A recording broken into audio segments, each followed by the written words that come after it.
Sorry guys, थोड़ा बच्चे की तबीयत खराब हुई थी, इसके कारण वीडियो को रोकना पड़ा। चलिए हम आगे कंटिन्यू करते हैं।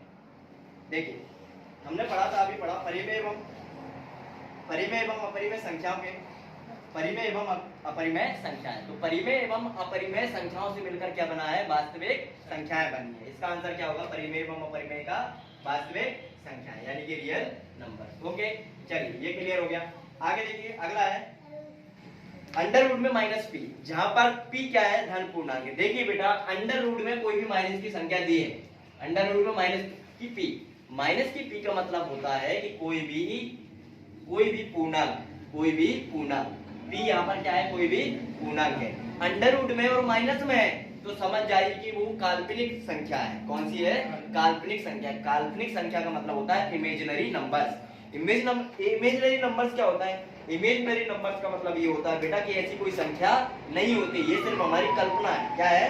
कल्पना कि ऐसी कोई संख्या होती है, ऐसी कोई संख्या नहीं होती है। ओके, चलिए ये हमारे सारी जोड़ियां हो गई हैं। इसके बाद में आते हैं अपन ट्रू एंड फॉल्स, है ना, सत्य एवं असत्य। चलिए देखिए जरा, चलिए यहाँ पे देखा जाएगा कि आप लोगों को संख्याओं की एक्चुअल जानकारी है या नहीं है, यहीं पे पता चलेगा। देखिए जरा, ठीक है बेटा, हम आपसे पूछेंगे क्वेश्चन। चलिए, प्रत्येक प्राकृतिक संख्या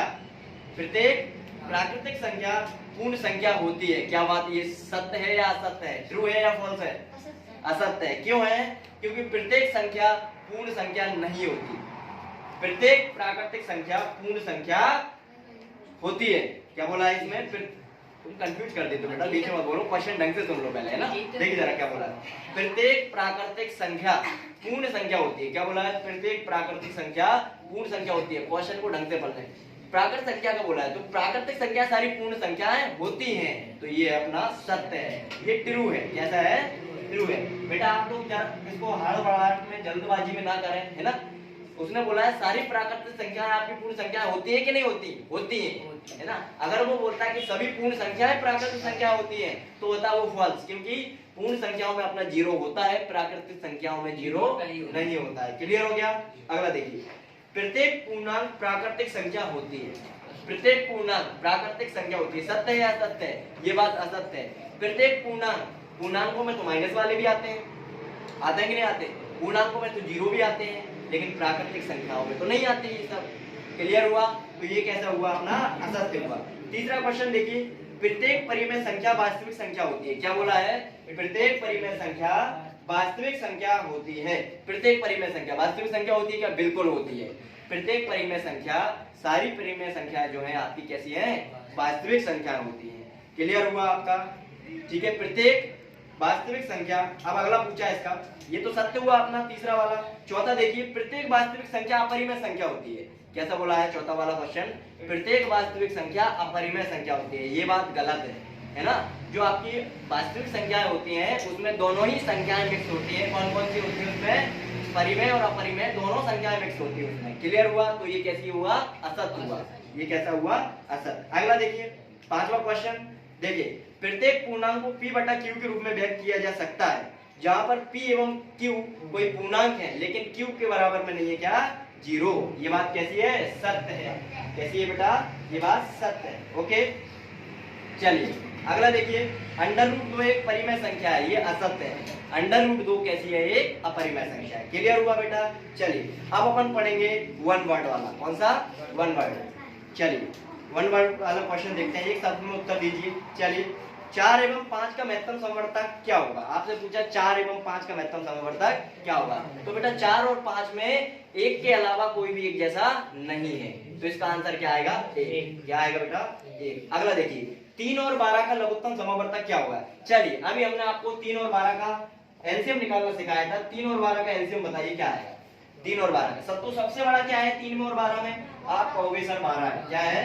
12 है। 3 के पहाड़े में 12 आ जाते हैं क्या? आप कहोगे सर आ जाते हैं। तो 12 ही एलसीएम है आपका। क्या एलसीएम है? 12 ही एलसीएम है। क्लियर हो गया? चलिए अगला क्वेश्चन देखिए, दो संख्याओं a एवं b में एलसीएम दिया हुआ है आपका और एचसीएफ दिया है। ठीक है, एलसीएम और एचसीएफ दोनों दिए हैं आपके, क्रमशः x एवं y है। तो a, b, चलिए इसको करवा देते हैं जरा। ठीक है, देखिए दो संख्याएं दी हैं आपकी। क्या दिया हुआ है बेटा? दो संख्याएं दी हैं आपकी a एवं b। चलिए इधर देखिए, बता देता हूं आपको।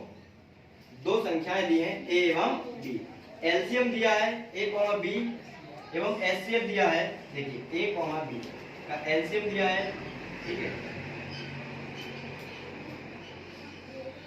देखिए ये दो संख्याएं हैं, इनका एलसीएम क्या दिया है बेटा, ए कॉमा बी संख्याओं का एलसीएम क्या दिया है आपका, एक्स दिया है। क्या दिया है, एक्स दिया है। और बेटा इन दोनों संख्याओं का एचसीएफ क्या दिया है बेटा, देखिए जरा, बाय दिया है। क्या दिया है, बाय दिया है, ठीक है। एलसीएम एचसीएफ ये दिए हैं एक्स और बाय। आगे देखिए ए कॉमा बी, एक्स और बाय में क्या संबंध होगा, ए कॉमा बी एक्स और बाय में क्या संबंध होगा। तो देखिए बेटा दो संख्याओं का गुणनफल बराबर एचसीएफ गुणा एलसीएम। अभी बताया था कि नहीं बताया, ये आपको होता है फॉर्मूला। क्या होता है, फॉर्मूला। अभी बताया था, ये चीज अभी समझाई थी कि बेटा दो संख्याओं का गुणनफल हमेशा एलसीएम गुणा एचसीएफ के बराबर होता है। क्लियर हुआ। चलिए इसका लास्ट क्वेश्चन आपके पास दिया हुआ है, इसके बाद में आपके ऑब्जेक्टिव टाइप जो है खत्म होते हैं, ठीक है। चलिए अगला देखिए, यदि इसका लास्ट क्वेश्चन है फोर्थ वाला। चलिए यदि ए बराबर बी क्यू, ए बराबर बी क्यू, तो ए बराबर बी क्यू, तो ए और बी में क्या संबंध है, ए और बी में क्या संबंध है, ए और बी में क्या संबंध है, ये दिया है। ए बराबर दिया है बी क्यू, तो ए और बी में क्या संबंध होगा। देखिए बेटा ए और बी में क्या संबंध होगा, देखिए जरा, बी, देखिए आंसर होगा इसका बी कॉमा ए का एक गुणनखंड है, कॉमा ए का एक गुणनखंड, बी कॉमा ए का एक गुणनखंड है। चलिए जरा मैं एक चीज बताता हूँ आपको, है ना, ये खत्म हो गया है, इसके लिए एक चीज बताता हूँ आपको, ये आपको डायरेक्टली समझ में नहीं आया होगा कि ए बराबर, देखिए ए बराबर जो बी क्यू दिया है इसका मतलब क्या होगा। देखिए आपने पढ़ा होगा, क्या पढ़ा होगा, भाज्य बराबर भाजक गुणा भागफल प्लस शेषफल। ये जो लिखा हुआ है इसका मतलब यही है। यहाँ पे हमने लिखा है बी ए का क्या है, एक गुणनखंड, बी क्या है यहाँ पर